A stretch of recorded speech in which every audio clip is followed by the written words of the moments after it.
오늘 말씀은 누가복음 1장 26절부터 38절, 제목은 마리아와 엘리사벳입니다. 나이가 들었으나 아이가 없었던 엘리사벳 그리고 사가랴, 그들에게 천사 가브리엘은 요한이라는 아이를 낳게 될 것이라고 예언했습니다. 그리고 5달이 지나는 사이 엘리사벳의 몸은 점점 변하고 있었죠. 이때 엘리사벳은 이런 고백을 합니다. 주께서 나를 돌보시는 날에 사람들 앞에서 내 부끄러움을 없게 하시려고 이렇게 행하심이라. 아이가 없이 오랜 세월 살아왔던 엘리사벳의 삶엔 부끄러움이 숨어 있었던 것 같습니다. 말씀을 드렸듯이 아이가 생기지 않는 것은 하나님의 주권적인 영역입니다. 그럼에도 불구하고 믿음이 좋았던 엘리사벳이 이런 고백을 한 것은 당시 사회적 분위기 때문이 아니었을까 싶습니다. 당시엔 자녀를 갖지 못함은 하나님의 복을 받지 못함으로 생각되었기 때문입니다. 나이가 많아 아이에 대한 소망도 사라졌을 때 하나님의 주권적인 은혜로 임신을 하게 되었으니 그 마음이 어떠했겠습니까? 아직은 사람들에게 밝히지 않았지만 이 아이로 인해 자신의 지나온 모든 삶의 숨은 아픔이 보상을 받을 것이라는 생각이 보입니다. 요한은 이렇게 태중에서도 복된 자였습니다. 6개월 전 사가랴에게 예언을 했던 가브리엘 천사는 또 다른 집을 찾아갑니다. 물론 하나님의 보내심을 받았기 때문이죠. 그가 찾아간 곳은 갈릴리 나사렛이었고 그가 만난 사람은 요셉과 약혼한 처녀 마리아였습니다. 가브리엘은 마리아를 만나자마자 축복합니다. 28절, 그에게 들어가 이르되 은혜를 받은 자여 평안할지어다. 주께서 너와 함께 하시도다 하니. 하나님께서 믿는 자들에게 주신 특권 가운데 하나가 축복권입니다. 우리가 주의 주권을 믿는 믿음으로 축복할 때 그 축복은 결코 빈말이 되지 않음을 믿습니다. 야곱이 요셉의 초청을 받고 애굽으로 이민을 갔죠. 그때 바로왕을 만나서 첫 번째 했던 말을 기억하십니까? 창세기 47장 7절, 요셉이 자기 아버지 야곱을 인도하여 바로 앞에 서게 하니 야곱이 바로에게 축복하매. 축복했습니다. 믿는 자가 믿지 않는 자를 축복하는 것이 무슨 의미가 있겠냐고 하겠지만 우리에겐 누군가를 축복할 특권이 주어졌습니다. 야곱은 바로와의 면담을 끝낸 후에도 축복했습니다. 10절, 야곱이 바로에게 축복하고 그 앞에서 나오니라. 권력자들 앞에 주눅들지 않고 나보다 더 잘 사는 세상 사람들 앞에 기죽지 않고 당당하게 그들을 향해서도 하나님의 축복을 선포할 수 있는 그런 믿음의 사람들 되시기를 간절히 소망합니다. 가브리엘의 방문과 축복을 받은 마리아는 깜짝 놀랐습니다. 그런 그를 향해 천사는 마리아여 무서워하지 말라. 내가 하나님께 은혜를 입었느니라 라며 거듭 축복합니다. 누구라도 갑자기 천사의 방문을 받거나 이런 말을 듣게 된다면 무섭기도 하지 않겠습니까? 사실 무섭기보다는 놀랍고 당황스럽고 정신이 없었다는 표현이 더 적절할 것 같습니다. 그랬던 마리아에게 더 놀라운 소식을 전합니다.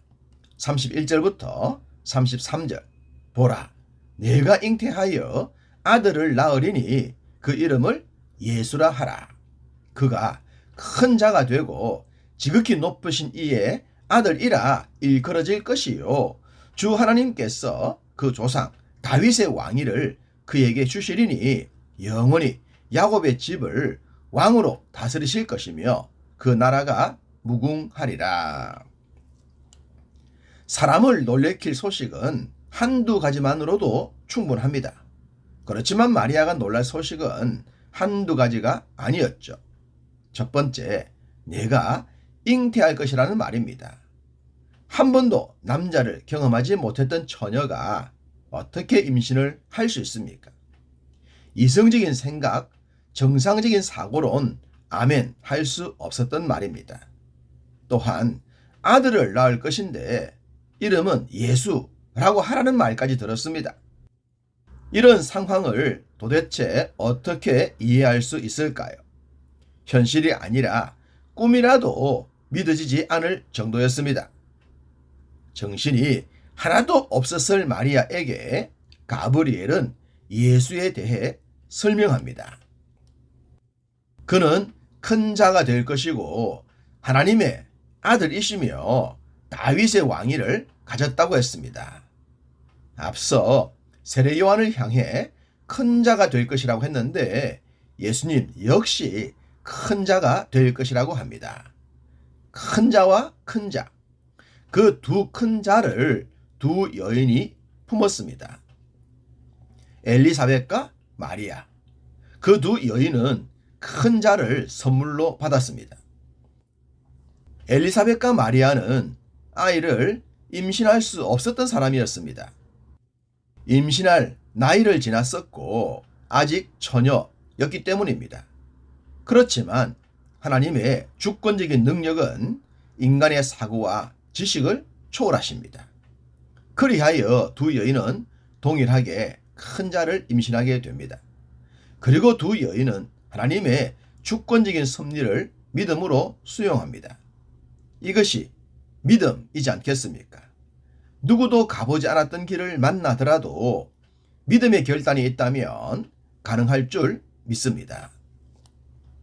다윗의 왕위, 즉 다윗의 계보를 이어 하나님의 아들이 인간의 몸을 입고 자신을 통해 태어날 것이라는 말씀에 마리아는 명확한 질문을 합니다.